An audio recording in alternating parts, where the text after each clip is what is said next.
Greetings, denizens of the tri-state area. Jacob Weil here. And Blue Dragon 5. And Dragon, I know what we're going to do today. We're going to activate the Recap-inator and discuss my favorite cartoon, Phineas and Ferb. That's right, in honor of the 15th anniversary and in preparation for the upcoming revival, I'm guiding Blue Dragon 5 here through the series, experiencing his reactions watching it for the first time, and reliving my summer memories through the years. Today's episodes are Let's Take a Quiz and At the Car Wash. The first episode is Let's Take a Quiz. The boys make a game show and Doofenshmirtz gets addicted to infomercials. How do you feel on this one? Yeah, I really like this one. Nice. All right, I'll have you elaborate after I just got some comments. I hope you guys are having a great day. I discuss Candace and Doofenshmirtz. I mean Phineas and Ferb. And we have Ellie B's back saying howdy. Howdy. All right, so Dragon, elaborate. Yeah, so I think we all love a game show. Just first off, I definitely got some major Mallrats vibes, which I think to some level is why I really like the game show kind of aspect here, especially just kind of like seeing how it's kind of set up. Very makeshift. You have kind of a built stage and the two little podiums and everything. So it feels very Mallrats. I mean, honestly, I wouldn't know the comparison because I've never seen that movie. Mm-hmm.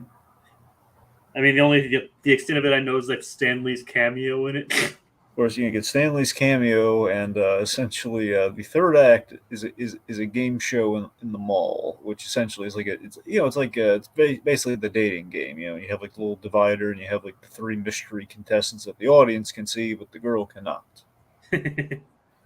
Yeah, so but it's very much kind of like it's kind of in the vein of a game show, and it's kind of a similar kind of setup and everything. But anyway, yeah. So this I gotta be honest, this one feels, I'm blanking on the episode's name, but this feels like a better version of the essentially the girls versus boys sports episode. Got game. Yeah, it feels like a better version of Got Game to me. It's like Code Geass. Mallrats is good, pretty adult though. Oh, of course. Well, it is a Kevin Smith movie, so that's to be expected. Essentially, it's kind of Clerks in a mall. Yep.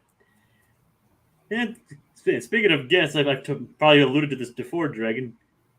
Unlike a lot of other major stars we've been mentioning lately, Kevin Smith actually does guest star in this show. I'm looking forward to that. I think you'll actually get a kick out of the episode he appears in. Nice. There's another pretty major guest star in that particular episode too. Is it Jay? No, it's not Jay. Oh, but it's unrelated. It's unrelated to Kevin Smith, but it is someone else that you're very familiar with, and I think you're definitely a fan of. Okay. And it's pretty much in a setting that you're pretty familiar with too, so I think you'll really like that one too. Okay. I mean, I'm not going to say any more than that.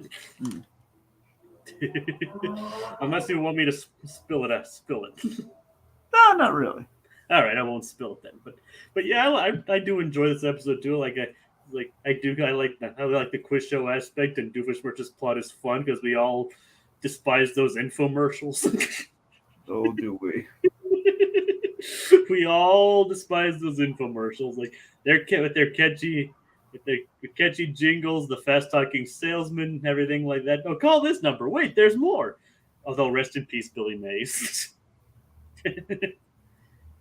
So, but yeah, I do like this episode as well. All right. So, anything else, Dragon? No, let's get into it. All right. Like in hindsight, Kevin, I had no voicing Silent Bob, a character that rarely speaks. I don't necessarily agree with that statement, but it would have been interesting to say the least. But so yeah, anyways, like Candace is worried that Jeremy was in a television commercial and is no longer on her level.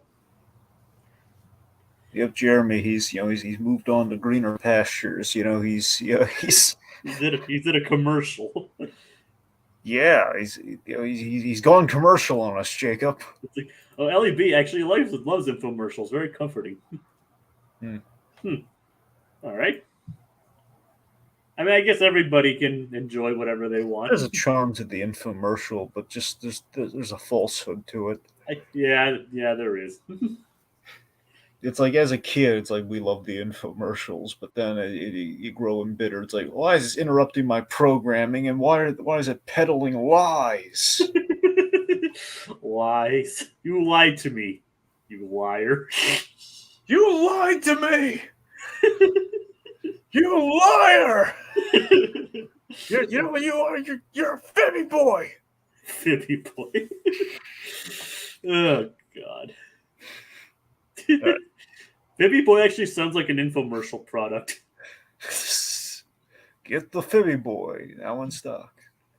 Just dial this number and 10 easy payments of $9.95. Well, since you kind of coaxed it out of me, you remember Freakazoid making fun of the toyetic kind of infomercial with with the Freakmobile? Ironically, that's not an episode I remember from Freakazoid. I remember more I remember the. I mean, I don't think it was Brave and the Bold at infomercials, but I do remember that aspect of the toy car being toys. Yeah, it's just this great thing where they literally kind of had to kind of stop the episode for a moment to discuss what toyetic means, and essentially the toyetic, they made this fake commercial for the Freakmobile, the Freakazoid Batmobile, essentially. And I mean, it's already featured in the theme song. It is. That's what I'm saying. I love this car, and I desperately wanted this commercial to be real. It's not in live action or anything. Clearly, it was fake from the beginning. But still, it was just like, can it be real? And then just like that in the episode, Joe Leahy, when he's the announcer who's doing the infomercial, at the end, he's doing like the mile-a-minute wrap-up, which is basically the disclaimer. It says, "This is not a real product. We thought it'd be funny. I hope you liked it." It's just anyway. Apparently, we're alone on the infomercials, Dragon. Well, again, I think there's a soft spot for the old infomercials, but just still, I think commercials, period, is like, I hate ads. Yeah, we all do. You try and show, hey, here's this cool video I want to show you to enrich your life, and it's like, and there's the ad. Yep. At the top, just to destroy the flow, destroy the hype, and it's just like, and there it is. It's like, hey, we're doing Disney Plus now at a discounted rate. Guess what? Ads. Yeah. I mean, if you're willing to pay less for it and then have it ads interrupted, I mean, they have pros and cons, I guess. I blame commercialism. Literally. I know it's good that. So, but Stacy reminds her of the fact that she has two genius. That Candace has two genius brothers. She can ask for help. Stacy, you're a genius. Can you tell my mom that? Yep. That seems to be a running gag with Stacy, and I really, I'm really liking it. And it just makes me just want to take a moment to this little moment for some Kelly Who appreciation. Who? Kelly. Kelly Who, yes. Kelly Who? Yes. Yes, she is. We're fans of Kelly Who. we really like Kelly Who. Kelly Who is good in our book. Kelly Who? Well, we're gonna tell you who. She's amazing. Stacy deserves special appreciation too. That she does. That she does. It would have been great if the stream was sponsored so you could go into an ad read right after you complained about ads being everywhere. That would be wonderful. But we're not sponsored yet. No. Not yet. But if we were sponsored... No, we're not sponsored. I mean, if we were... Don't forget to hit subscribe and smash that like button. Yeah. That's another thing on YouTube. Yep. Brought to you by Manscaped. Do you use Manscaped, Dragon? No, I don't use Manscaped. But if I did... All right, moving on. All right. Okay, let's see. So... Unfortunately, due to sheer amazing coincidence, the boys are actually helping the Fireside Girls on their broadcasting patches. What a coinky dink. Yeah, what a coincidence. And so basically, with Buford and Baljeet plan to be the contestants, and Candace basically inserts herself as the star, and Buford just shoves Baljeet off the stage. I mean, later there's on, an opening. later on, Baljeet seems fine with it, though. He's taken to be like Buford's attendant behind the scenes. He's like, "I'll make your television ready." He's like, "You better, man. My face is my fortune." Right. Buford has some of the best lines. Especially in this episode. Yep. I'm not actually on fire, am I? No, you're good. Now though, to be fair, Candace does have reason to worry. No, she does. Considering the nonsense of this entire quiz. Yeah. It's also Candace like running in a tizzy. She runs right into the glass. Yep. Phineas and Ferb, Phineas and Ferb, Phineas and Ferb. If you need a gag to sum Candace up, you know, it's like she just runs around the house and Phineas and Ferb, and then it bites her in the end. Yep. And it's another episode where she doesn't actually try to bust them. Yeah, for a change, yeah. Yep. Technically, in this episode, technically in both of these episodes, she doesn't really try to bust them. Like, she threatens them a couple times in the next episode, but she doesn't really follow through with anything. I mean, she did get towards the tail end of the episode. She was about to bust. Oh, you are so busted. That wasn't actually going to do anything because she was helpless too. It was like, oh, I'm gonna. She uttered the word essentially. Yeah, but it wasn't like she wasn't like go out of her way to contact Linda or anything like she usually does. Of course. And in this one, she doesn't bust them when it's advantageous, I guess. That's the rub. That's the proviso. Yep, it's advantageous. Like she's trying to become famous and to be on the level with Jeremy, and they're her best bet. All right, so Perry, he's got a great. This might be one of my favorite Perry the Platypus entrances. Yep, he tries to enter with the remote, but then it's the wrong remote. Yep, and then basically the idea he enters through the TV and it leads all the way down to the to like the monitor screen of the lair. Now, what I love about this is that Perry the Platypus with the espionage gags, always there's an element of get smart in there. We do kind of comedic spy stuff. This one in particular, because I adore Get Smart. I love Get Smart. I know like the back of my hand. I love that show. I've binged it so many times. With Get Smart. They always have like these inventive little gags to for secret entrances and hiding places and everything. So this is very akin to that, where he's going to enter through the TV, but to do so he needs to use the remote. He's going to have that universal problem of the universal remote need, essentially, of like, which remote do I use for the TV? And just the fact that it opens up this false this little secret entrance within the TV. Yeah, but from what I've seen, like it seems like almost like Police Squad, but for spy stuff. You mean Get Smart? Yeah. I don't know if Police Squad's necessarily the right comparison. It's in the ballpark, so I guess you're close. But it's like it's. I don't know. Get Smart came before Police Squad too, which is the other thing. So I know, but it just seems kind of like the whole comedic take on that particular genre kind of thing. And obviously, without Get Smart, we have no Inspector Gadget. We should mention that too. Huh, nice. Like seriously, there's no Inspector Gadget without Get Smart because you need Don Adams. Interesting. I didn't know that. Yeah, seriously, that's like the whole. It's basically like, hey, we like to get smart, and we want. It's like the Flintstones honeymooners thing to some degree. Only they actually got the guy instead of like kind of someone who sounds a little Jackie Gleason-esque. It's like, hey, we're gonna actually get Don Adams, and we're gonna kind of take his on-stage persona that was essentially the Maxwell Smart character, and we're gonna turn him to Inspector Gadget. Interesting. I didn't know that. Fun fact. I mean, I was familiar with the whole Flintstones and Jackie Gleason thing. Yeah. So there's that. But that's not all. That's not the only thing that happens in this entrance. When we see Major Monogram giving a massage to Carl. Yeah, this is where the episode really starts to go off the rails. So Monogram has lost a bet to Carl, apparently, and he is now his lackey or his whipping boy. So they've kind of switched roles to some degree. Only Carl's a lot more weird with his ask.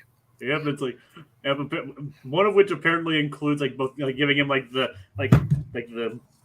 massage with the hands going up and down, or the I don't even know what to call that. Well, he's just giving him just giving him a massage. He's doing like that. It's not shiatsu, but it's like he's just basically doing like the little kind of like slice and dice and move with the hands. Yep, and then and apparently it's like the other one is like make him speak like putting his like moving Monogram's lips. Yeah, it's like this is a part of the bet.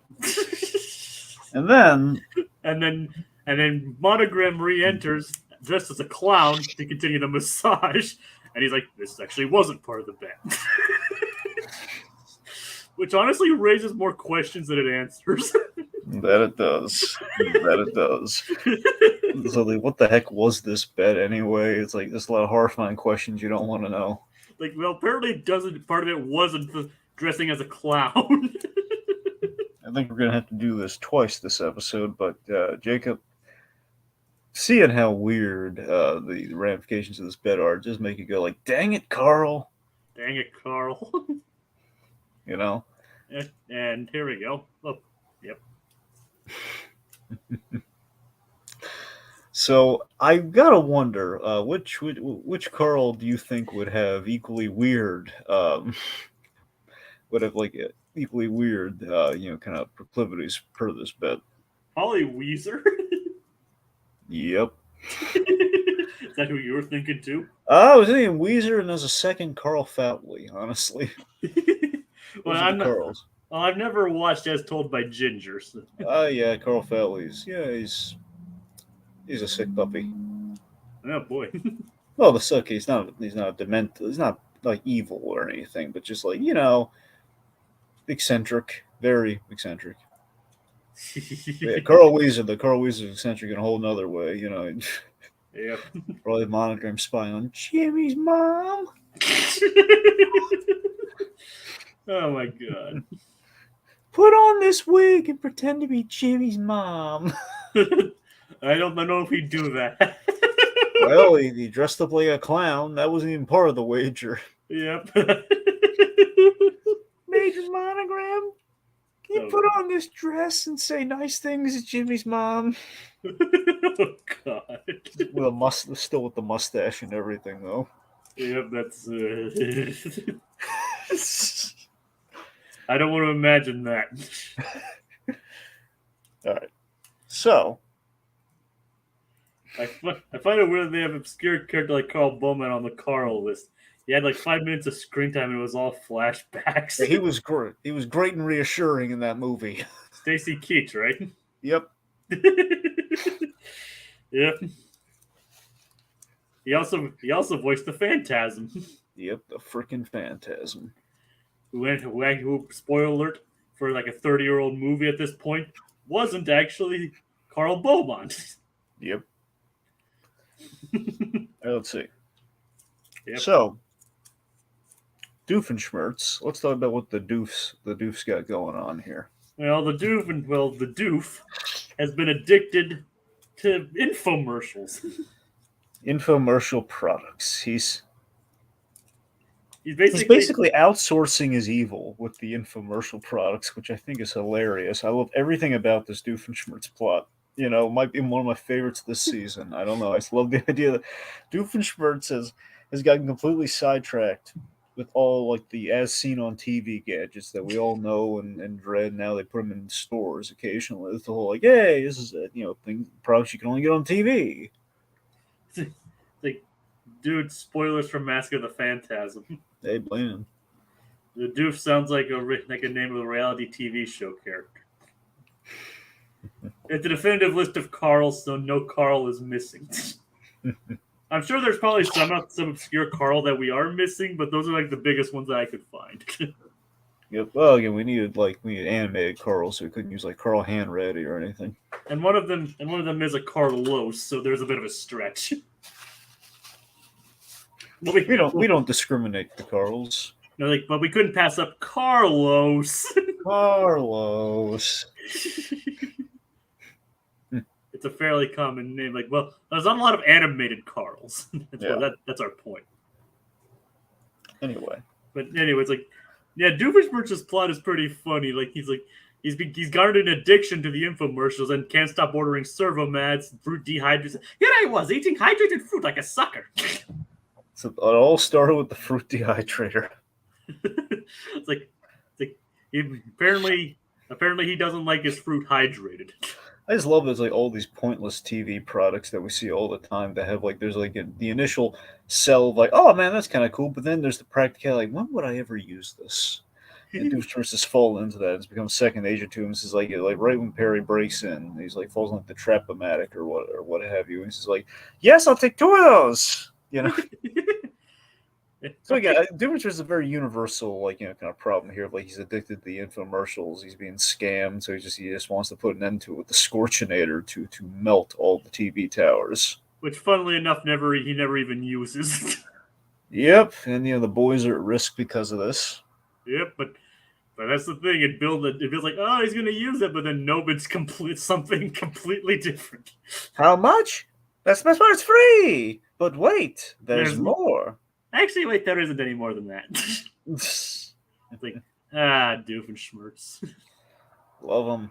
It's like, yep, it's like, and there's not a lot to go over for Doofenshmirtz's plot, so I guess we can skip forward to the end a bit. Like, basically, I love the entire fight between them. It's like all the different useless junk that Doofenshmirtz has bought.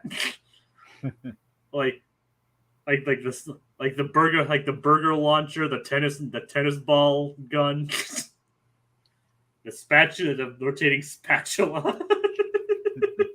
I love the Burgerizer 2100. I just love the idea. It just shoots these burger patties just around the place. It makes me wonder how exactly would that even work, and why would you ever get one of those? Well, I guess you do it like you're practically playing football or playing catch or something, where you're holding the buns in like a catch, like almost like a catcher's mitt, and it's like, you know, the burger the patty will shoot out at the other person.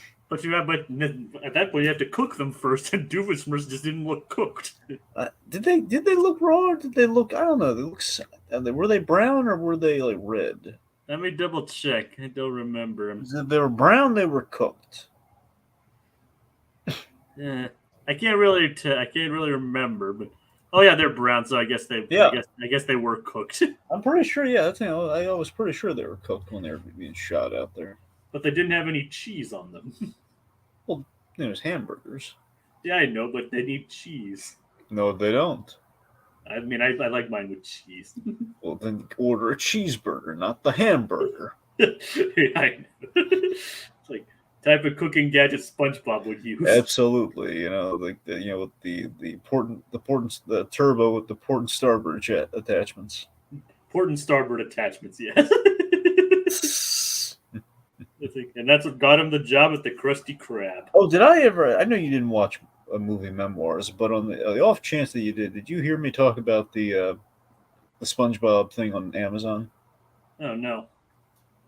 Yeah, there's this hilarious I think it's called SpongeBob DocuPants. Oh. And it's this thing, it's like they're like little 18-20 minute segments, and there's like 7 of them, and basically it's people. Now I don't know if they got real life professionals to do this, and there's being real tongue-in-cheek about it, or it's probably just actors pretending to be real, professionals, like psychoanalysts and like sports guys and music industry guys and whatnot. But essentially it's like people basically recapping the history of SpongeBob, but like in universe, like not the making of SpongeBob, is like in universe the events or the chronology of SpongeBob, dead serious, completely deadpan, as if it all really happened. Oh, so God. Like they're talking about like the SpongeBob and SpongeBob's first day on the job, basically the rise and fall of his fry cook career, and like the fall is like the pickles episode. With sea bass, with bubble bass. Oh God! So it's like stuff like that, and like like the formation of the Krusty Krab with the whole crabs plankton thing, and we have it's and the Fry Cook Games is an episode. And Band Geeks is like about the music industry with Squidward. It's a whole.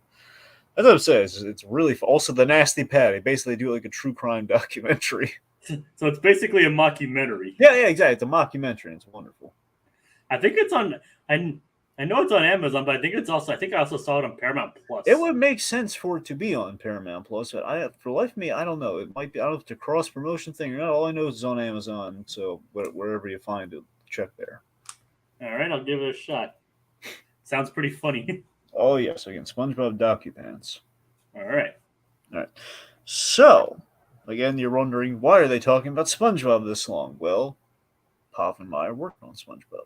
Yep. They're all good. And basically, we talk about whatever we want if our mind comes to it on this show, too. And, to make it even more relevant, one of the episodes they talk about in DocuPants involves the Poffenmeyer episode. Right, which one? The camping one. I mean, keep in mind, he also did the Fry Cook games and... Well, okay, fine. Multiple episodes. Let's see. The ones I remember off the top of my head that he also did Graveyard Shift, Sandy, SpongeBob... Yep, they cover that, too. They cover Graveyard Shift. They cover they cover the camping episode. They cover the Fry Cook games. Sandy, SpongeBob, and the Worm. He also did that one.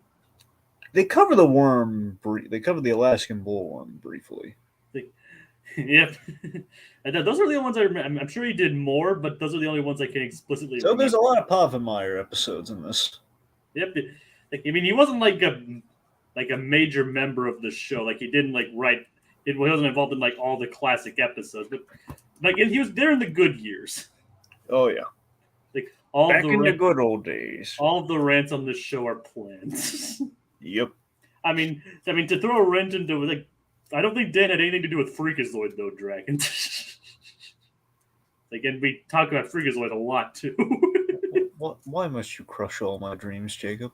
I mean, trust me, if he was on there, I mean, I don't know if he was. I don't even know if he worked for Warner Brothers around that point. I think he was working at Nickelodeon at that point. I know. I think at that point they were working on Rocco's. Yeah, no, that would make sense. Which we also bring up occasionally on this show. Yes. So all right. How about we talk about the quiz a little bit? Let's take a quiz. So the jingle's very catchy, as most game show jingles should be. Yep. As I basically said before, these guys can write songs about pretty much anything. So it's so of course so Candace says hi, and then the crowd loves her. Buford just does the Nixon fingers. The Nixon fingers and his boot. And of course Phineas, being the charismatic host that he is, basically says we clearly have no fan favorite tonight. Either he's being polite or he's just oblivious. Or he's just being... Speaking of which, I want to talk about Phineas's game show host look. I love it, and I love he's got the hair and everything, and then the colorful suit. He cleans up nicely, that's for sure. When it comes to his very Richard Dawson-esque. I don't know how he styled his hair that way, but it worked out quite well for him. It did. And of course, then we actually get into the quiz itself, and it's just basically pure nonsense. Yeah, so this I feel I felt went a lot better than was it Game On? Got Game. I think it was a lot better. I just think this aspect, because we're in a tailspin in which we have no idea what's going on, but it's a little bit more believable in terms of hey, okay, so is the game show where the rules haven't been discussed at all. I mean, the only grounding rules try not to all answers must be in the form of answers, no questions. So it's just because of that, it's just random statements that just get points, and occasionally if you phrase it in an extended version of this, you get extra points from Ferb dressed as Vanna White. And he has different outfits every time we see him. Oh yeah, which is even better. Which, to be fair, was also one of the potential thumbnail options that we discussed. Yeah. And specifically the one I was aiming for was the one that says this doesn't even make sense. Yeah, this was... It was a tempting image. It was very tempting. It was indeed. But yep, we basically see Ferb in Cleopatra, a feather girl outfit, other kinds of stuff. Oh yeah. I mean, he pulls them off quite well. What do you got to say? What do you think, Drake? I mean, yeah, I guess. It's a lot of costume changes. It's a game show with a budget. I'll give it that much. I mean, for the looks of it, most of the budget went into Ferb's wardrobe. I know, that's what I mean. Yeah. Like everything else is just random nonsense, and then Ferb's costumes. Like I'll he's like, tell you one thing: a game show, random nonsense, and well, I guess the production values here are better than this. You know, Pop Quiz Hot Shot's a lot better than Pop Quiz Hot Shot. I don't even know what that is. Nostalgia Critics failed game show. Yeah, like well that. All right, I didn't even know he tried. Didn't even know he did that. Yeah, it was a big controversial thing because he basically squandered a lot of donation money on it, and it was very people ripped off. Essentially, the point being, yeah, it was a whole very infamous. Regardless, here it's borderline for charity. Well, what? And here it's for charity. Like the game show is for charity. But, you know, like they're helping somebody. Right. All right, moving on, I guess. Or do you have anything more to say about the controversy? Not really. All right. It's like, so basically they get into saying these nonsense words like Passamaquoddy, nonchalant, form of the word echelon. Okay, my favorite gag, you know, my favorite answer in all of this is, you know, Tony. I love that one too. Go on. Tony, why not? It's like Tony, why not? Why not? Yeah, Tony backwards. I love that Tony backwards gag because I just love it. Initially, you kind of you stop for a second, what, and then you realize, oh my god, yes, Tony. Why not? Tony, it is why not. Yeah, it's such a cute joke. I love it. I love the why not joke. It's a fast-paced joke too. It's like yeah. It's like it catches you off guard. Like, wait, what? All right, so of course there's a lot of love to Double Dare 2000 with the physical challenges, which are, you know, like being pied in the face and everything. Admittedly, in building to the last gag of the episode, I do think it's a stretch that, you know, Candace is supposed to look horrifying, and yet, well, none of the physical challenges really correlate with how she looks at the end of the episode. And it kind of bothers me when, like, your whole end gag is kind of predicated on that, and she doesn't look like she's really been through a game show ringer. She looks like she's been, like, you know, like thrown into a tree. Well, I mean, to be fair, we didn't see those challenges on screen. I know we didn't, but still, it just feels, I don't know, it just feels like more like she got beat up by someone versus, like, hey, she got pied in the face and, like, was forced to do a bunch of Double Dare 2000 shenanigans. I mean, they're less physical challenges and more just, like, random inconvenience. Yeah, so that's the one nitpick I do have with this episode, frankly. It's like this doesn't even make any sense. Which turns out to be one of the clues. Right on the board. Yeah. Candace, and we have like the big final question. We don't know if Candace got it because in the fight between Doofenshmirtz, with the very powerful vacuum that he apparently also bought off TV. The tornado vac. Yep, and if he basically gets the vacuum stuck on Doofenshmirtz's face and keeps slamming him into the Shrinkinator. I love this gag with the Shrinkinator. I love the idea of Doofenshmirtz. And because we've seen this thing, keeps having these ray guns on the outside of the building, just kind of let's go with the mothballs, so it's like covered in stuff. And we learned he kept meaning to dismantle it, but I'll write a note, and he writes a note and he realizes, oh, it's just covered in post-it notes. He's never gotten around to this, and he's probably never will. And he'll never unplug the Shrinkinator. Nope. Because he's stupid. But we love him. Stupid. So it's like, so naturally all the Shrinkinator stuff, all the Shrinkinator rays hit the set. Fortunately, not shrinking anybody along the way. Yeah, there would have been a lot of lawsuits had that happen. Yep. Or gritty reboot time. People get hit by the beam. Linda comes home. She doesn't see anything. The yard's completely empty, aside from, you know, Phineas, Ferb, and Candace, and they're asked, like, "So, boys, anything exciting happened today?" And like they're looking around, they're looking nervous, like, "Nope." And they have all these people looking up, like gasping, like, "They're not gonna help us. This is gonna be like Honey, I Shrunk the Kids. We're doomed. We're on our own. doesn't like the solar opposite sign. We're not in a wall. Oh God, why? How can we breathe? Ah! Oh God, that's brutal. Yep, it's just the idea of these boys think you want to get in trouble, and Candace tried, or just Candace has been through the ringer so many times. She just looks to him and says, "I'm sorry, she's never gonna believe me," and they're all just like, "No, we have families. No, Candace, we rooted for you in the game show. Save us!" And she just looks away timidly, like, "I'm sorry, I can't. You're on your own." She just turns around, walks away, and they see her and Jeremy kind of hit it off. And it's like, "You don't deserve love, Candace. You left us all to die. Why didn't you bust them?" Code Diaz has his own input on this.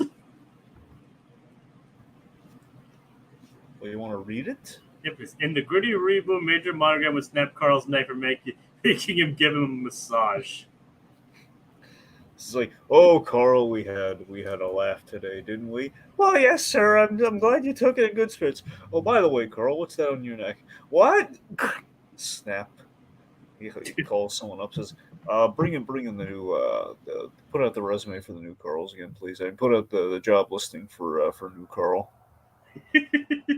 And that's when we bring in the chart of Carls. Carl chart. Look at that. Look at all those potential replacements for Carl. What would happen is we would turn the one in the upper left corner black and white, like an in memoriam piece, and we would we just move on to the next one down in line. We have Carl Weezer and John Bravo Carl and Carl Fredrickson. Oh no! Going on infinitum. Oh God! All right. There we go. So after all, then basically they have the home game, which I love. By the way, I always love the I was saying, given all the game shows that we do around these parts, I always like making little nods here, like when the way he introduces the contestants and playing the home game. So yeah, we actually play the home game once we've shrunk down the set and everything. Yeah, I tell you, it seems like you're a sucker for game shows. Yeah. Oh, nice. Any particular favorites? Well, I'll go this way. I'm a sucker for game shows. I wouldn't say I watch them religiously, but back when I my former occupation, I was able to watch the morning game shows, and my I really like Let's Make a Deal. Oh, nice. Personally, I enjoy. These are the two that always come on. It's Let's Make a Deal, followed by The Price is Right.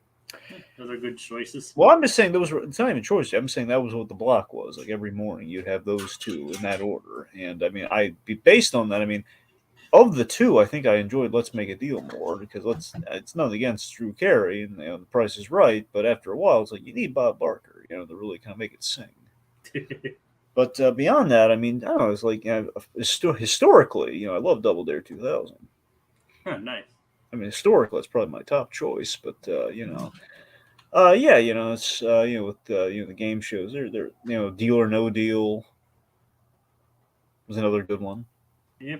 I mean, I watch game show bloopers all the time on YouTube. People giving ridiculous answers to these questions. Oh yeah.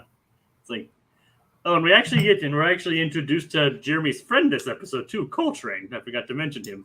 You sure we haven't seen Coltrane before? Oh, I think we've seen him before, but he hasn't spoken. Here we actually have Corbin Blue voicing him. Do you like the name Coltrane? I mean, I think it's a fine name. But for a person. Yeah. Like not a musician, but just a person. Yeah, I mean, I don't have an issue with it. Okay. Do you have an issue with it? I mean, I don't I question it. I don't know if I have an issue with it. I'm just saying, really, you went with Coltrane? Like Coltrane's mom? That's the name you went with? But anyway, after that we have basically Jeremy is impressed by the fact that Candace is a TV star. As we reveal that Jeremy's big commercial break was similar to SpongeBob's commercial break. Like, yeah, but he was just the foot model in a shoe commercial. Yep, SpongeBob was just like the top of the top of the head, like the elbow in shot for commercial. Like, what a lovely cereal box.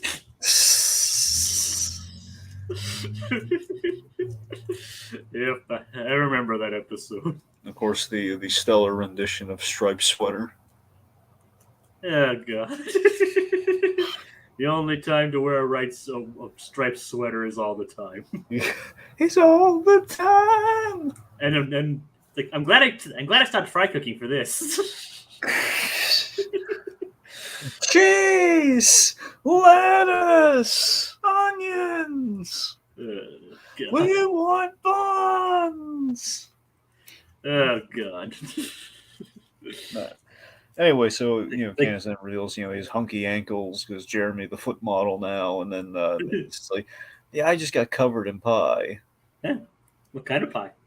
I mean, it's a random way to end the episode, but it's funny. I kind of wish she was still covered in pie just for the sake of the gag, because it's versus like nice branch. Just like, okay, so it looks like Candace was beaten up, but not really. Yeah. Yep. But still, I mean, I gotta be honest. When I hear like Candace covered in pie, it does make me think, of course, Harley Quinn covered in pie from Batman the Animated Series. Of course, it does. Yeah, the new Batman Adventures more accurately, but yeah. I don't remember that specific episode. Yeah, that's the Creeper episode, which I mean tangentially, just per what we usually do here, is in connection with Freakazoid technically. Which is originally what Freakazoid was supposed to be. Yes, Freakazoid was originally. It was basically supposed to be what the Creeper was in the comics. It's essentially what the premise was. Like until Spielberg came in, it's like, nope, let's make this a comedy. Yep. Which to be fair, might have actually worked better in its favor in the long run. But as far as the pie gag goes, essentially, it's Joker's 7-year anniversary in the DCAU. And basically Harleen gave the boys the night off, gave the henchmen the night off, and Joker enters and he's ticked off that someone's stealing his act, which is the Creeper. And he basically Harley's there, and we have almost this old school 40s like piano music's playing. It's a romantic scene, and she's emerged. It's almost like a Buzzley Berkeley kind of thing. She emerges, presumably. Again, they push the envelope with Kids WB, believe it or not, even though it's called Kids WB. She's wearing nothing but pie, presumably.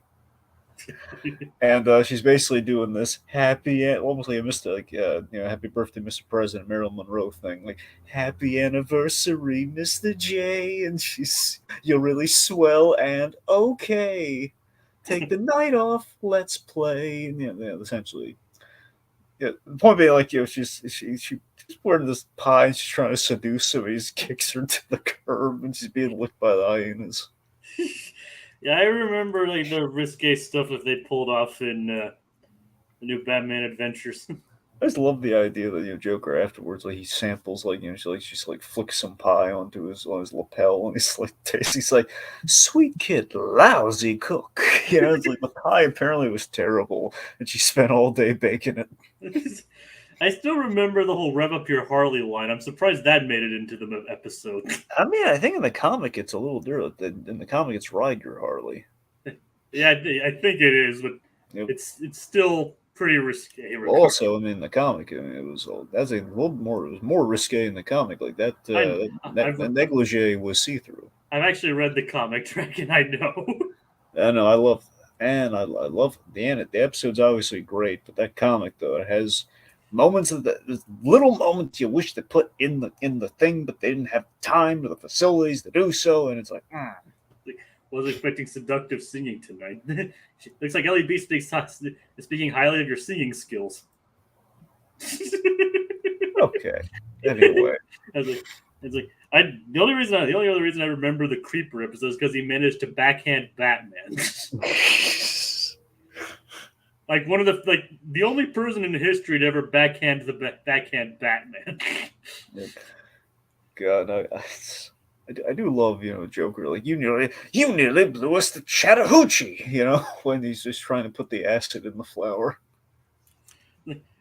Code Geass, like, that's a weird comparison. I'm playing that Candace is the Harley to Jeremy's Joker. I mean, not. I wasn't thinking that, but I mean, it's more the whole pie. It reminded me of the pie scene. I mean, that's the thing. Like you were saying, it was covered in pie. I mean, covered in pie. It's that's the comparison. All right. Anywho, let's move on to the next episode. She is obsessed with a Mr. J, though. That is true. Call me Mr. J. Yeah. Synergy. Channel synergy, yes. Okay. At the car wash. At the car wash. Yeah. Obligatory name. Yeah. So the boys help the Fireside Girls save the star-nosed mole, and Doofenshmirtz takes a common phrase far too literally because he can. Dragon, your thoughts? So here's the thing. I think our two plot lines are kind of forced together here. I do like the episode, and I do like the plot, and I just don't think they necessarily cross over in a natural way. Here's the thing. With the production design on Phineas and Ferb, I do love this car wash that they build. I think the car wash is amazing. It is a cool looking car wash. I would totally go to that car wash. Oh yeah, it's like a roller coaster car wash, or like an amusement. Yep. But I had I kept thinking of two car wash related episodes of television with this episode. Is one of them Freakazoid? No. Where's the net? What about Chowder? No. Okay, what are the other ones? What are they then? Okay, the first, the animated one was the Rugrats in terms of like you going to the car wash being an adventure. Okay. The other one that was more prominent was Curb Your Enthusiasm. Curb Your Enthusiasm is essentially it's this great episode. I think it's in one of my favorite episodes, Curb Your Enthusiasm, which is the season finale of season 3. I believe that's when this happens. Essentially what happens is Larry David and his then wife Cheryl David, they're in the car wash, and she's supposed to meet Susie, Jeff Garland's wife in the show, Susie Green. Supposed to meet Susie for lunch, and Susie already thinks that she's been snubbing her and stuff already, just giving her lame excuses. But point, they're in the car wash. Cheryl isn't feeling well. She took some colon cleanse. Essentially, she took it's like I guess like a laxative. The point being like something she took. What? I said, "Oh my."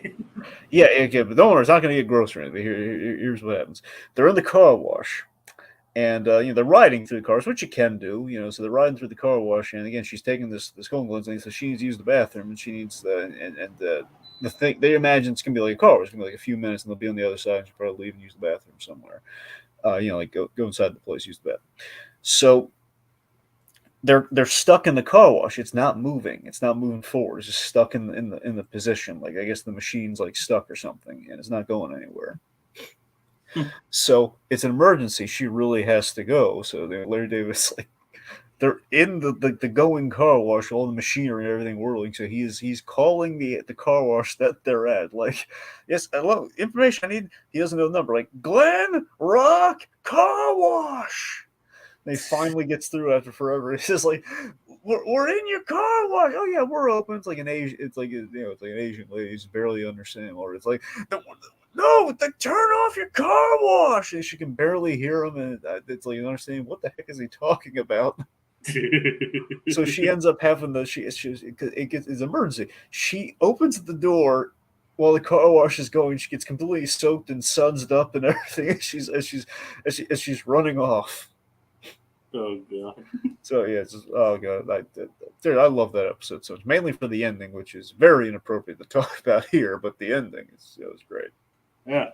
All right then. Yeah. Like Code Geass says, I love Dragon's tangents. Thank you. And anyway, so on to the actual episode.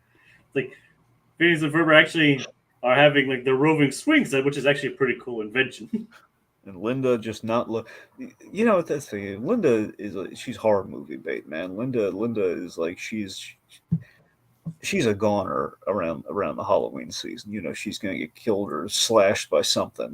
Just the idea is like, Linda, turn around. Nice car wash rant, by the way, Dragon Torndelli. Thank you. It's like, and remember, Dragon, we did. Speaking of horror movies, we did cover Night of the Living Pharmacist, we did. Where she actually got turned. Yep, because she didn't turn around. She got turned, but she didn't turn around. No. Look behind you, Linda. Well, remember, it's actually Stacy that didn't look behind her, and she ended up just fine. That's Stacy, though. Stacy, and we can't harm Kelly. Who? No, we can't. Well, technically, that's not true because there are episodes where Stacy doesn't end up very well off. Oh, really?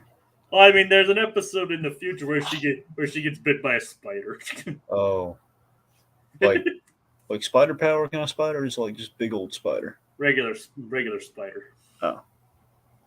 And let's just say it doesn't really. She gets a very big head because of it. Okay. But you don't have to worry about that until season 4. All right. Anyway. Yep. Point being, Leonard's just not looking around. The boys have built something impressive. Anyway, so then they get wrapped up in Isabella's thing this episode. Well, first the thing is something's eating her hydrangeas. Oh yes, big plot point. Someone's eating the mom's hydrangeas. Which we all know is turns out to be the mole, star-nosed mole that the Fireside Girls end up are trying to save. Yeah. But there is a slight problem though, Dragon. Or what is that problem? Or at least this mole is somewhat unique. Yeah. Because this mole is a vegetarian. Real life star-nosed moles are actually carnivorous. Huh. They eat like earthworms and other aquatic insects. Well, is that still carnivore? Technically that'd be the proper term would be insectivore, but technically it does count as carnivore. Really? Yeah. Eating bugs counts as carnivore. Technically, yes. I mean, technically the proper term would be is it insectivore? Wouldn't that be reassuring if you ran into, you found out someone was a cannibal? Oh, oh god, he's absolutely, it's a carnivore. It's just gonna eat bugs though. Well, I just then realized when I said cannibal that I guess cannibals I know are carnivores, but still, I guess historically probably think oh god, a dinosaur is about a Tyrannosaurus Rex is about to eat us. He's a carnivore. He's just, oh god, it's eating the bugs though. Oh, we're fine. I mean, this counts. We're fine. I mean, technically, I don't know if that counts as technically being a carnivore, but being a carnivore, because that's what they're called. That's what I read it as. But either way, they do not eat plants. So nope. Either something else is eating her hydrangeas, or that mole's a vegetarian. Yeah. Just to you want me to throw in some background here and there, and that's one they got. No, I do. But you know what, Jacob? What we got to do? I know we got to do. Yep. Dan Swampy, my associate here, is not happy. You know why he's not happy? You got your animal facts wrong. You got a show with semi-aquatic mammal, and you get this wrong. Why? I mean, to be fair, they haven't really been accurate on platypus stuff either. And now there's another thing. Yeah. Dan Swampy, I know you've gotten this a whole bunch, but now Jacob's telling me you've gotten your platypus stuff wrong again and again. Dragon, did you know that real life platypuses aren't blue? Jacob, it's gonna be okay. Just look, it's be okay. I think, Dragon, I think you're projecting a little bit. Jacob, you don't have to act strong. It's okay. All right? I know it's the defense mechanism. Okay, it's all right. The platypus is teal. Okay, teal's a happy color. It's all right. It's gonna be okay. I know, Dragon. I know. Dan Swampy, you see what I have to deal with? You're getting your platypus facts wrong. Look at this.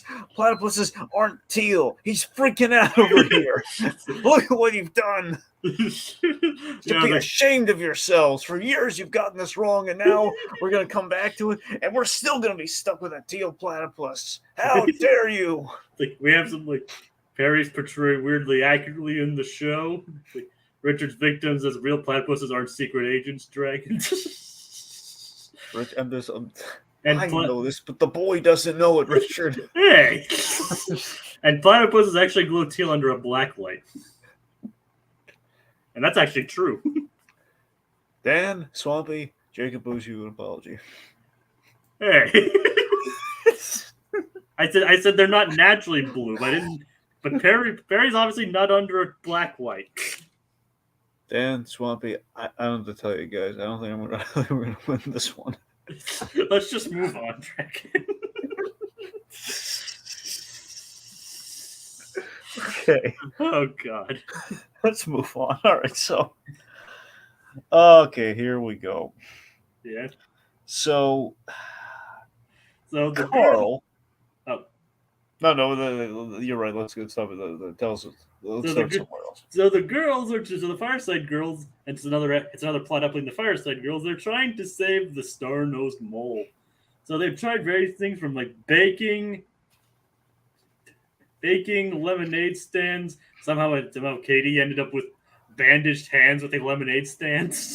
Well, Jacob, have you ever had a lemonade stand? Actually, yes. When I was a kid, I ran one with my sister. Well, then you know what it's like, man. You know how that happened.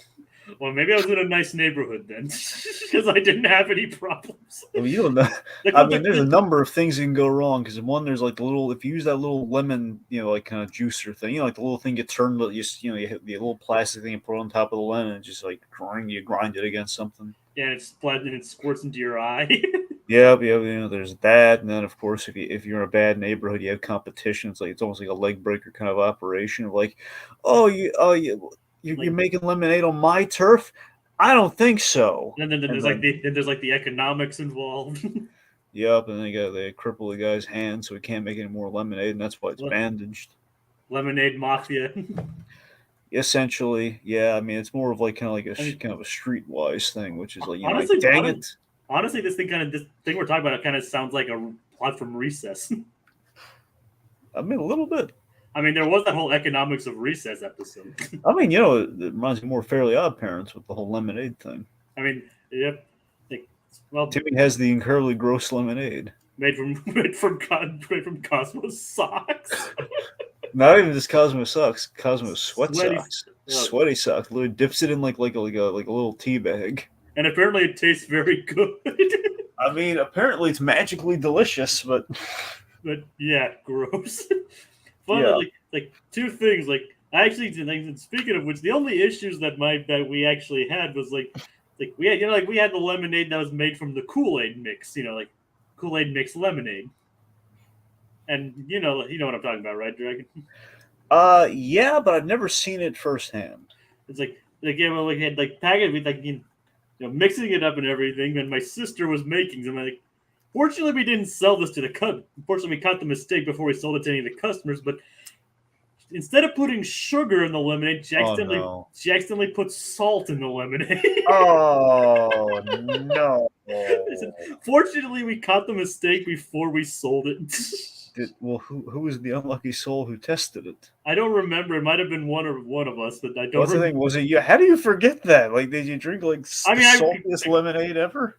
I don't remember if I tasted it or my sister tasted it, but I'm gonna guess that she did. If you don't remember that. It most likely was her.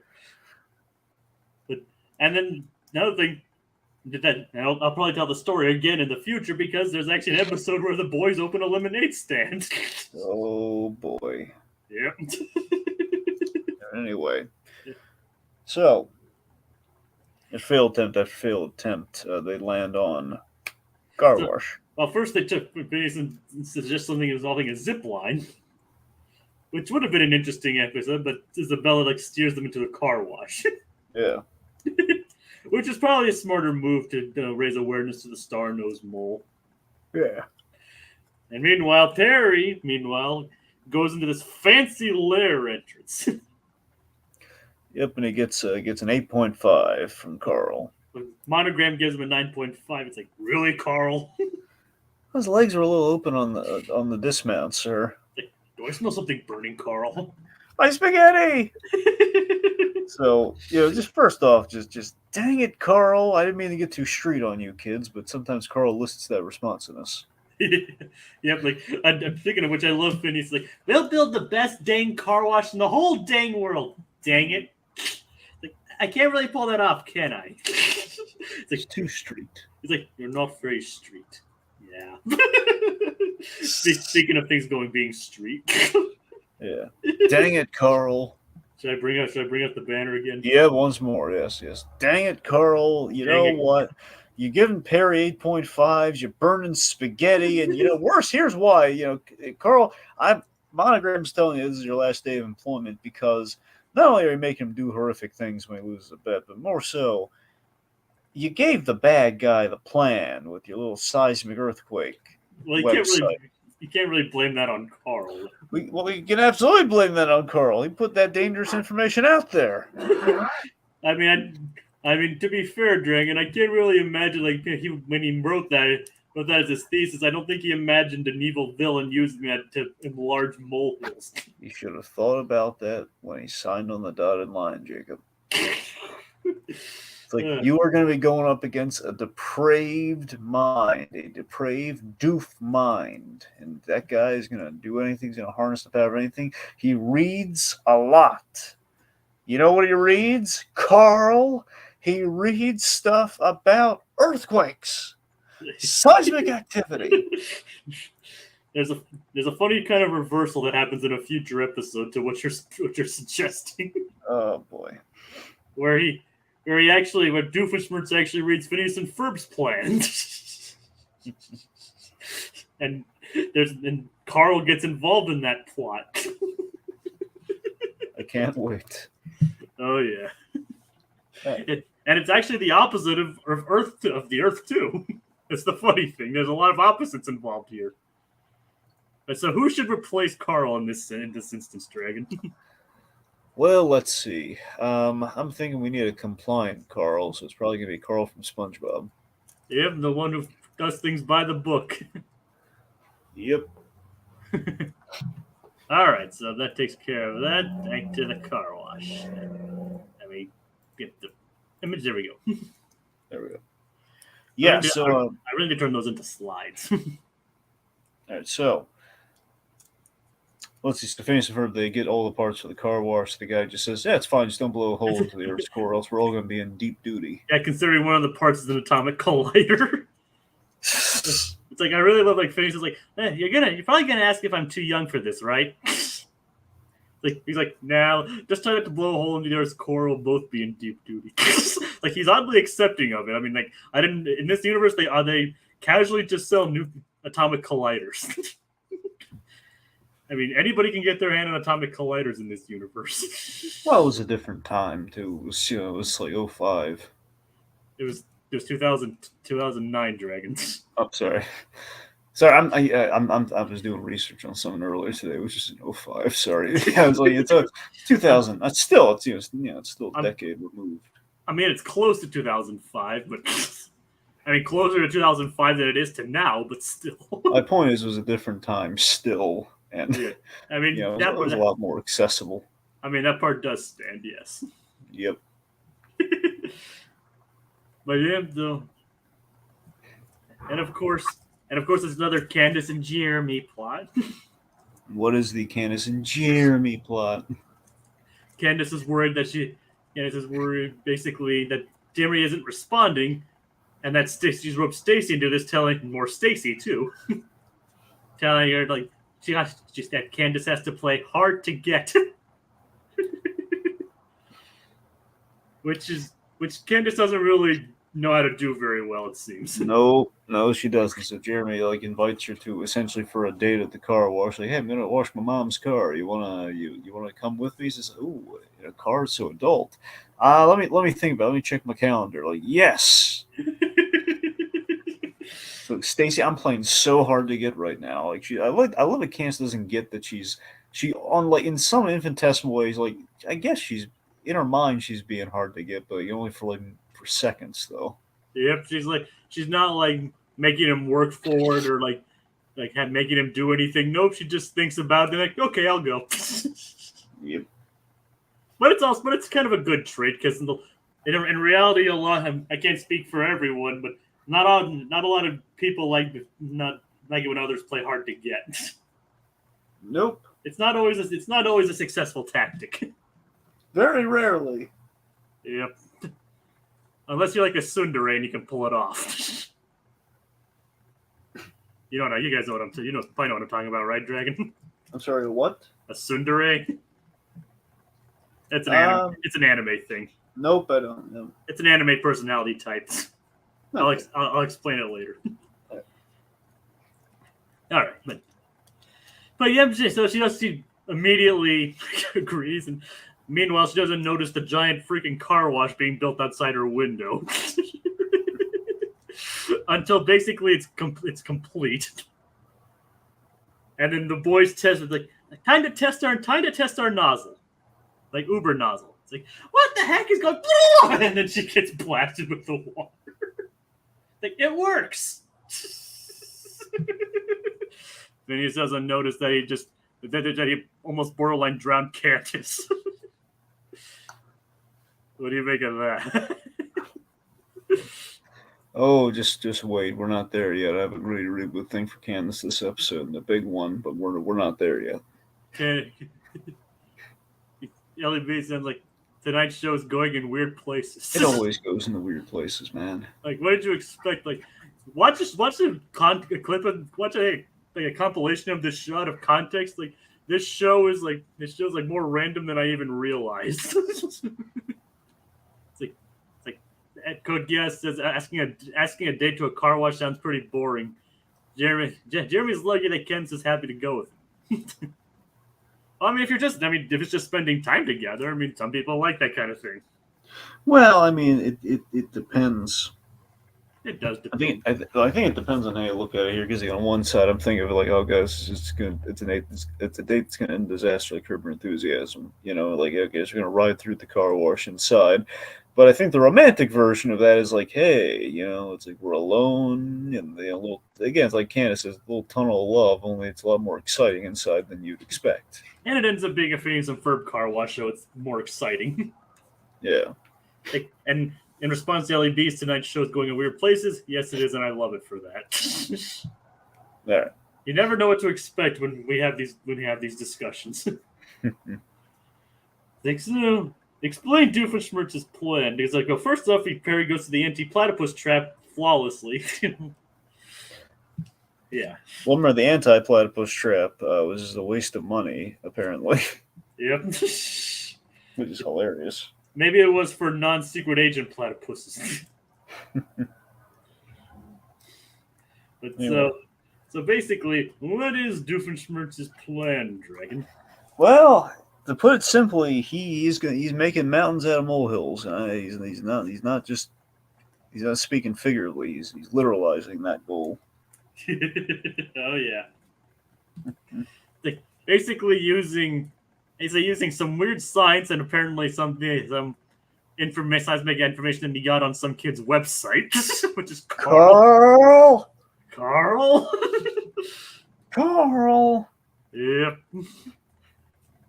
It's like, but he does acknowledge that he knows it's a metaphor, but he's trying to, make a point to take it so literally to cause mass destruction.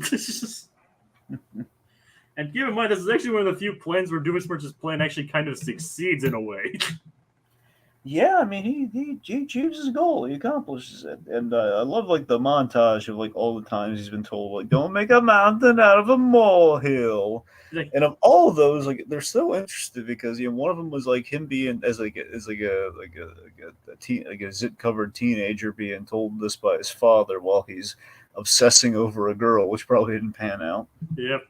And then, his first one was, he's being scolded by his mother, and then the Danville Fire Department.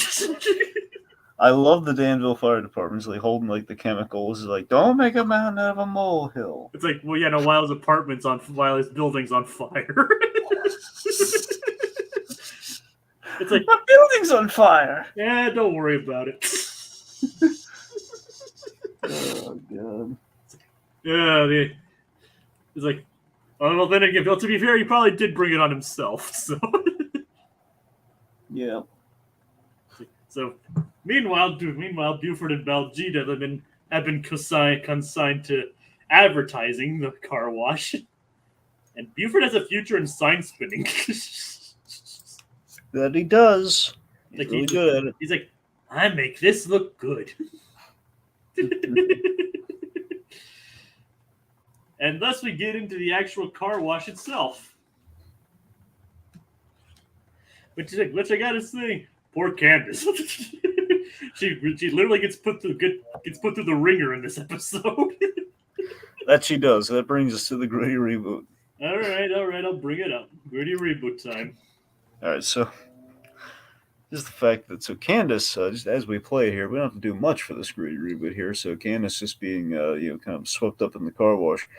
There's the gritty version of this is that Candace does not get out of the car wash unscathed. She doesn't get out with like a new haircut and everything. It's like realistically, it's like burning hot wax.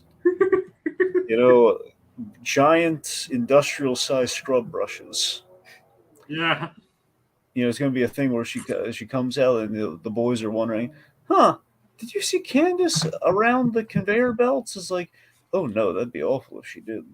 Then of course just comes out. There's this unseen. We don't see it because it's too horrifying. Jake, even for the Gritty reboot, it's like they're looking in horror, like, oh my god, is that?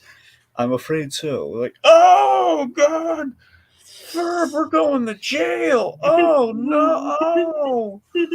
She was our sister. Oh no! It's just like, Isabella, don't come. What you do? No, don't say it. Just turn around. We got legal fees now. Forget the mole. Just run. Don't become accessory. Don't become a witness. Just go. With Phineas, just go. We're dealing with a lot right now. Oh, we made this with such good intentions. Oh, no. Poor Candace. Then Jeremy shows up. Hey, boys, did you see Candace? We have our car wash. The car wash is canceled. It's gone. But I brought the car. Candace supposed to meet me. She's not going to meet you. Is she sick? Yes, she's very sick. I'm sorry. She won't be able to see you for a long while, maybe forever. She might be leaving you a dear Jeremy letter. I don't know what's going through her head right now. Well, we know what went through her head, but anyway. Oh god. Anyway, Jeremy, just some things aren't meant to work out. I mean, I would call up Stacy. She's still on hold. Here, we're gonna give you Candace's phone. Just let us clean it off for a second here. Oh, it's a little waxy, but here you go. It's nice and clean though. Look at that. All right. It's amazing that the phone survived the car wash. Well, they used to build those phones to last, my friend. This is a flip phone. This isn't like little like namby-pamby smartphone. Yeah. LEB, well, first off, we have code guessing. That would mean Candace right all along about their inventions being dangerous. Yep. She's the misunderstood hero. And they're gonna have to write they have to write a note to Mom saying, this is Candace. For all these times, you never believed me and how dangerous the boys' inventions were, that they even existed, and I've just reached a breaking point. You don't believe me, so I'm leaving, and I'm not coming back. Oh, no. And the boys are going to be forever guilt-ridden over over having to write that letter. LEP's even one of the Phineas and Ferb covering their crimes in the Gritty reboot. It's a strangely recurring theme. They're gonna have to grow they have to either grow a clone of Candace or build a robot. Or repurpose the mandroid, the candroid. Yep, repurpose the candroid, and it'll be a whole thing where it's be like a Death and Return of Superman thing where she's going to come back as Cyborg Candace as the Candroid, and it's going to be a whole thing of I was foolish, Mom. I've come back and I've forgiven you. I'll never pester you again. Jeremy, I think we should just be friends. You should see Stacy now. Oh, God. Oh, Jesus. Yep. I think think we're good now. I Point think being, we have a delightful little sequence where Candace is thrown through the car wash. And it's a nice little song too to go along with the advertising jingle. yeah, It's like, and with every wash, you get this cute little tree. little palm tree. Yep, it is a nice little treat though. That's delightful. Yep. And of course, Candace going through all this, getting hot wax, like scrubbed to death, pummeled with water. And Dragon, if you notice, there's another Star Wars reference this episode. Yeah. Like Candace, what if the time Candace comes out of the waxer, she has Princess Leia's hair. Yes. It's like the creators of the show are once again highlighting their love of Star Wars. Yep. What do you make of that? They're getting there incrementally. They're just like, okay, we're just gonna like wave our hands in the air with animation here, just saying, Disney, hey, Iger, somebody, buy the rights. We have the money at this time. Buy the rights. Let us play with it. Let us do Star Wars. We don't need the movies. We're all good there. Leave it to the Abrams guy. Just give us the rights to just give us the permission to do a special on it. It'll be enough for us. We ask for so little. Yeah. And they eventually got their wish. Eventually. Yep. Right. And of course, Doofenshmirtz tries to power up his invention, but it turns out his little D is like being powered by like a single D battery. Okay, this is my favorite part of this episode. Yeah. It's one of my all-time favorite Doofenshmirtz bits until the very end of the sequence. But up until that point, I love that Doofenshmirtz is like looking for batteries all over the place. The smoke detector is looking at Norm. He's looking everywhere, and we don't even know where he gets it from after all that searching. He's like, there we go. He drops it into the fridge. Oh, dang it! Sorry, Parent Lab. I was sitting to get all straight there. I need to get off street there. I'm just gonna have to crawl. I'm just gonna be covered in fuzzy, refrigerator dirt and everything. Yep. So off screen, I'm thankful he did it off screen, but still, I hate the idea that Doofenshmirtz. I'm loving up to this point. Doofenshmirtz has found his childhood retainer, and we hear him put it in. We don't know. It's not childhood retainer, just his regular retainer. Fine, Doofenshmirtz has found his retainer, and he's about to basically puts it in. And we hear the sound design. I'm like on the verge of throwing up. It's like, well, we don't know how long it's been there, Dragon. Jacob, it's been there long enough. I know, Dragon. Jacob, I'm saying like the instant that thing touches for me personally, like, the moment like something like that hits the floor. I mean, there's no 5-second rule. That's dead on arrival. Well, you need to sanitize it first, Dragon. I'm saying like I don't think there's any salvage. It's hit the floor, man. Like the floor is a dead zone. How dirty is your floor? I don't trust it, man. Even if it's a clean floor, man, it's like no. It's like, I mean, they have like sanitizers you can like dip it in and clean. Still, I don't. I mean, just the thought of it is enough for you, I guess. Yeah, the thought of it. Plus, I'm thinking back to that horrible. I mean, horrible in quotes. It was disappointing. I don't know if horrible. I don't know. It had horrible moments in it. The 8-bit Christmas movie. You remember the 8-bit Christmas movie, don't you? I remember it. I haven't seen it, but I remember it. There's this disgusting scene where the main boy characters. Essentially, it's like it was kind of. It was kind of marketed as Jingle All the Way, but in reality, it was Christmas Story. Okay. In terms of what parody it was, or at least what kind of he was kind of aping.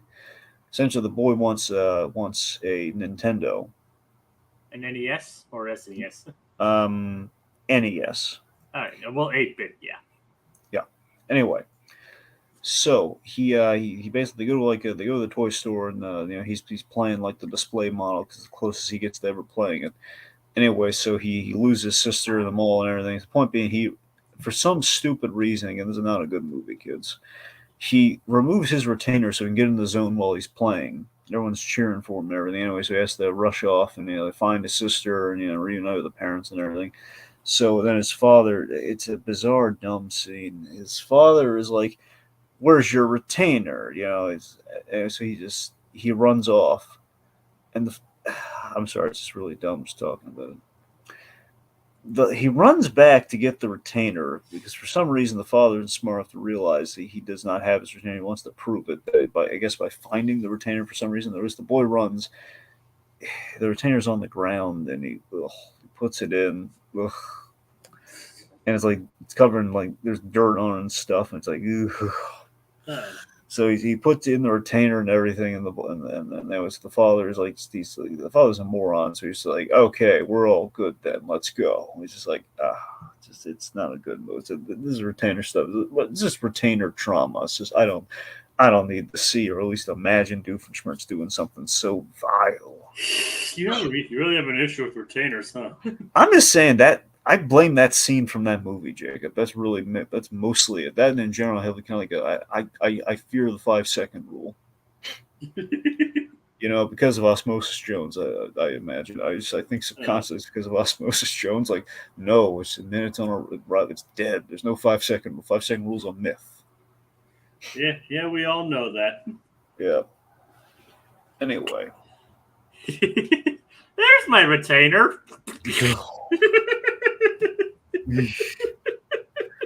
Okay, so I found my closing gag. That you've used already. I know, but I can say it again. But don't worry, I won't. Anyway, so the point of Doofenshmirtz, he's found his battery. He basically does make mountains out of molehills just for spite, really. He's like, it's like basically out of spite. It's like when he uses the Unstuckinator because it gets stuck in the floor. And then he uses like the Unstuckinator, which is a giant boot that he just like uses it to slam down as it goes down the building. And all of it realizes, I really should have used the basement. Yep. Goes to all the floors of his building that he's going to have to repair those holes now. Yep, man. In hindsight, I should have done this in the basement. Yep, and then, like I said, Doofenshmirtz's plan actually succeeds for once. Yeah. Okay, first I've actually... Jagged can't retain his anger over the retainer gag. Anyway. So, giant molehills start sprouting all over town, including under the car wash. Under the car wash emerges a giant mole. Like, and no, not the guy with the giant mole in the back of his head. Different giant mole. Ellie B's full 8-bit Christmas review win. It's already done. Yep. You guys did a couple of years ago for seasonal shenanigans. Yep. So yeah, they've already done it. Yep.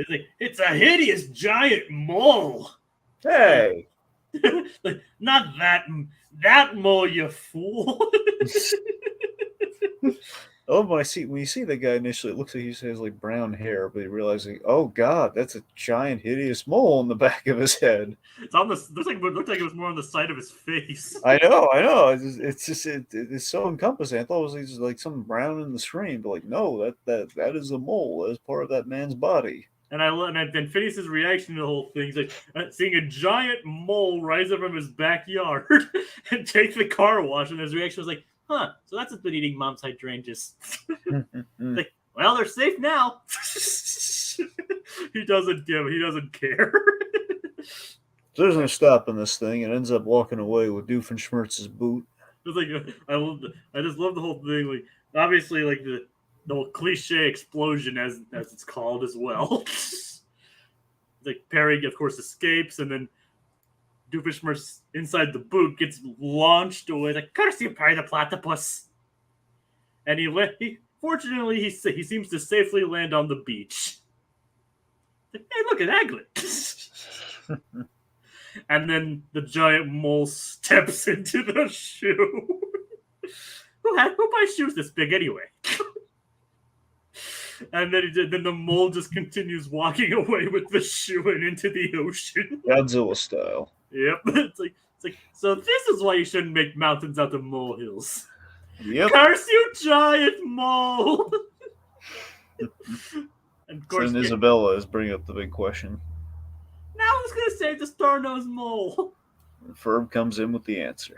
I think he can take care of himself. I think he's right. And of course, it's mentioned Jeremy and Candace are fine. Like they were inside the car wash when the whole thing happened, but they got out there fine. Yeah. They're unfazed, and Stacy is upset that Candace isn't playing hard to get.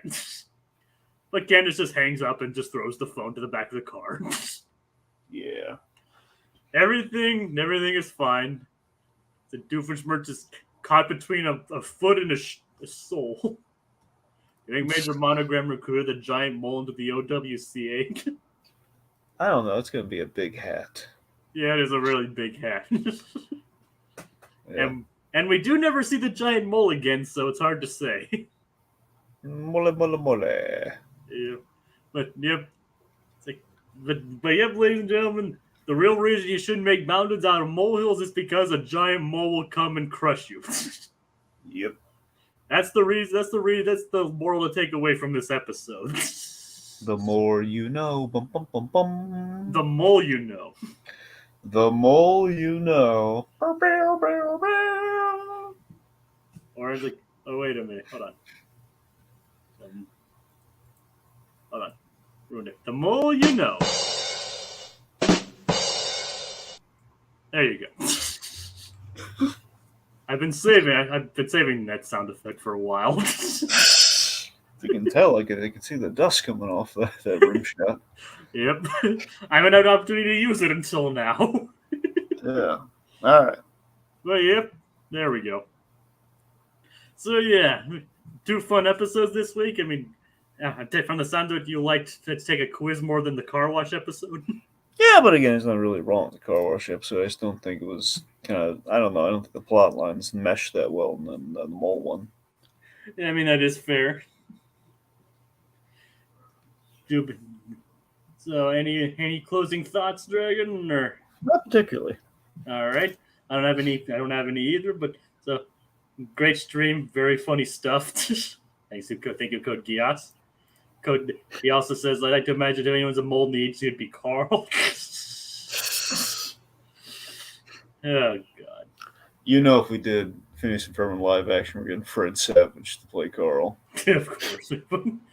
Thank you, Code Gias. You have a good weekend too. Good night, LEB. Good night.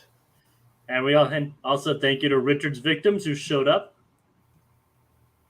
And I think that's everybody. And thank you all for watching the recording of this episode. They'll appear shortly after I hit the end stream button. We're sorry for the therapy bills. Yes. Either for the gritty reboot or pretty much all the other imagery we've discussed. Yeah, pretty much. It's I mean, there's already enough disturbing imagery with Monogram in the clown outfit, but we didn't really help matters. No. It's don't send us your therapy bills. No, don't do that. No. You can send it to our sponsor, though. Yeah. Yes. BetterHelp. You can send it to BetterHelp. Or Raid Shadow Legends, whatever one you prefer. Yeah. Manscaped, Opera GX, whatever you prefer, send it to one of them. We don't care. Anyway. NordVPN or Yep, NordVPN, ExpressVPN. MVP. Yes. I'll make Carl pay for my therapy bills.